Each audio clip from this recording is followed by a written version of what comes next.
Yo, what is going on, guys? Got a video for you here today from Griffin Mind about a dating expert who is forced to admit that the men she desires aren't exactly in abundance, and the amount of time it takes for them to figure out the obvious is always staggering to me. Now, today's video is suggested to me by Matrix of Madness. I'm going to leave both of their channels linked in the pinned comments, so make sure you go and subscribe to these guys. Don't forget to leave your own comments, and let's jump right into the video. You focused on your career. You focused on dealing with the wrong dudes, the wrong guys in your youth. You did not prioritize marriage in your youth because you wanted to live a different kind of life. You wanted to eat sushi and travel and this and that, and cool. You wanted to do all that. And then you wanted to turn around at 30 years old or at 35 years old with your frozen ass eggs and everything else, and you wanted to turn to the market and you wanted to pick an investment banker.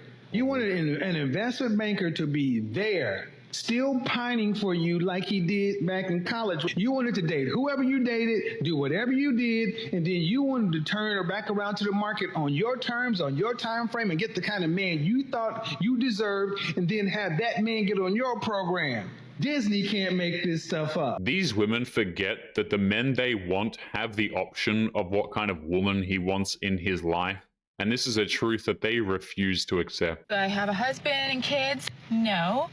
No, I don't. But do I have a career that I love and that's really consistent and promising? No.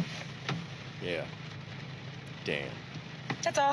Modern women were convinced that a career was the best use of their time, and they spent so much time at work that it's left them drained and unfulfilled, and they are just now starting to realize it. I'm going to say something kind of wild.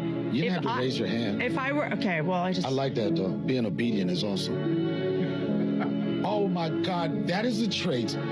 I said you're obedient, and you didn't say, oh, I ain't no obedient. And you were just like, you went in there. That's my thing. I'm trad wife to like. If this is what a trad wife truly is, then it's really no wonder why men are refusing to get married nowadays. Last November, I was single, going out and drinking every weekend. This November, still single, but now you're a single mom. Last November, I was pregnant and looking forward to the little family I was gonna have. This November, I'm a single mom because I realized he was never going to change.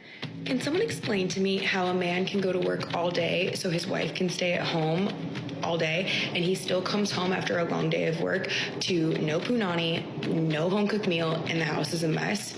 Like, isn't the whole point of you staying home to keep the person who's going to work every day's life easier, not more stressful? Just saying. Those are what modern women refer to as quote-unquote wife privileges, and even after the man marries her, he still needs to do an unreasonable amount of work just to get her to throw a frozen dinner in the microwave for him. This is what my friends who are married don't understand. First off, it is so difficult to have been single, and I also think it's difficult that you're no one's priority. Like, there aren't really people checking up on me in the same way as if you have someone to come home to. I don't have a partner. I've been single for at least almost 4 years, since November of 2019, however long that is.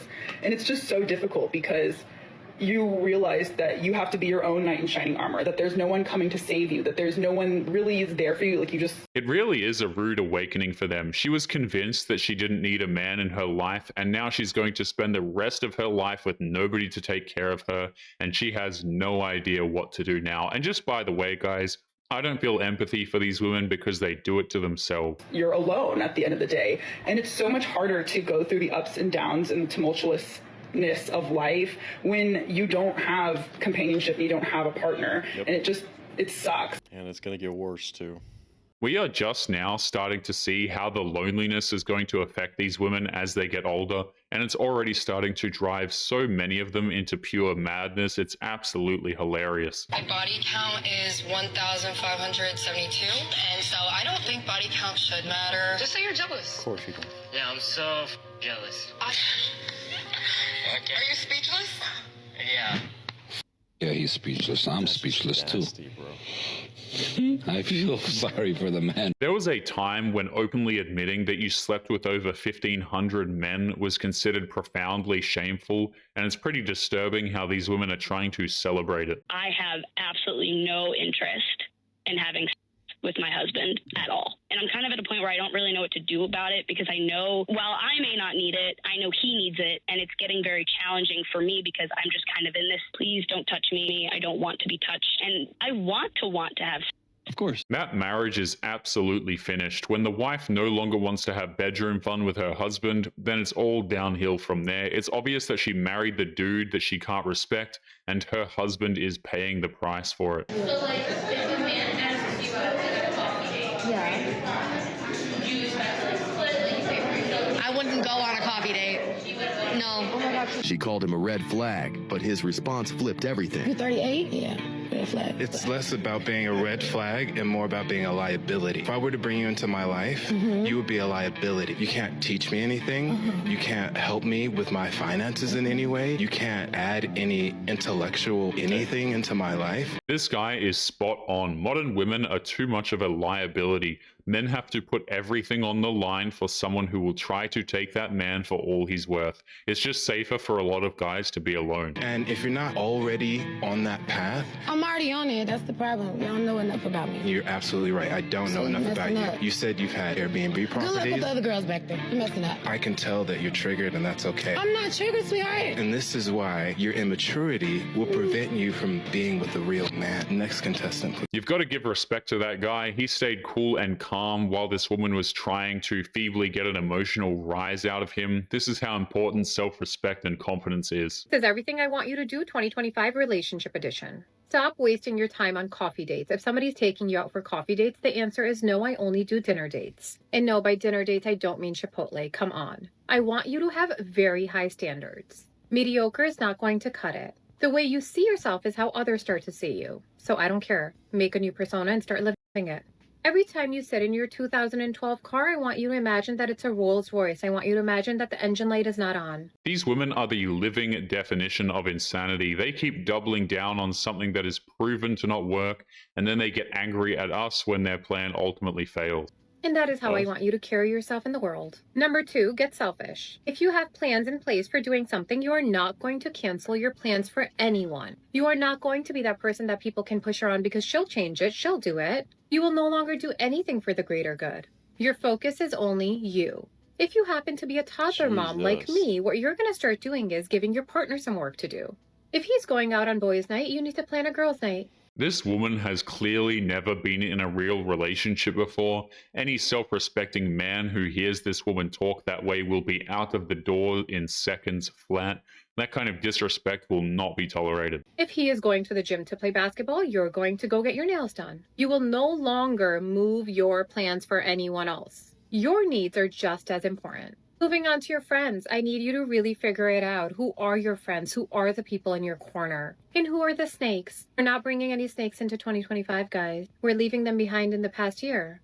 8 more days left. Get your shit together. Look at the dead eyes. Man. What this woman doesn't realize is that in today's day and age, a modern woman has no problem sabotaging her bestie's relationship if it means that she gets to spread around her misery, or better yet, steal her man sometimes. That's why we have crap like this on TikTok. Girls, if he tells you, oh, you fancy, he's cheap. If he tells you, oh, you bougie, he's cheap. If he tells you you're too high maintenance, he's cheap. If he tells you you're so classy, he is also cheap. No, it's not a joke. No, it is not like a teasing tone. I don't care what kind of tone he uses, he is cheap. And he has a problem with how much money you spend, even if it's you spending your hard-earned money, because he is cheap and he feels inferior because you spend money on yourself. Like, how dare you spend money on yourself? It's not about how much money is spent. It's about the insane amount of credit card debt they'll rack up for buying crap that they don't actually need. The amount of debt that these women have is downright terrifying. And you know what? This is going to be funny, but I'm going to get a bunch of guys on this video trying to defend themselves, and they're all cheap. And these are the same guys usually that put $8,000 for a new exhaust on their car, but the second you get your nails done, it's all of a sudden the end of the world and you're spending way too much money. Let me break it down for you. They don't want you to spend your money on yourself. They don't want you to spend his money on yourself because you don't deserve it. I don't know about you guys, but I would take the $8,000 exhaust for his car over shiny trinkets and getting nails done. But maybe that's just me. They want you to spend your money on him because, wait, turn it back around and you tell him, I will buy you whatever. He'll be okay with that. And what's funny is that these are the same men that call women materialistic. Society nowadays has made being called materialistic such a bad thing. But the thing is, when you think about it, that's what traditionally women looked for in a provider, in a breadwinner. Do you have the house? Do you have the car? Do you have the savings? And the man would provide this to a woman if she was able to make his life easier. Those women weren't sitting around all day watching reality television. She worked to provide for the man, who in turn provided for her also. So let this be a clue for you girls. Anybody who calls you materialistic, anybody calls you fancy, bougie, high maintenance, they don't got any of that. They don't got a house. They don't got a car. They don't have savings. They got nothing. So why are you here? Don't waste your time. These are literally them straight up telling you, I don't have any of the qualities that you're looking for. I can't make my own money. I don't want to spend money on you. I am only here to be your burden. So cute. But anyway, guys, we are going to be leaving today's episode there. As always, don't forget to subscribe to the channel if you are new here. Drop a comment and I will see you all in the next one. Make sure you take care of yourselves. Peace.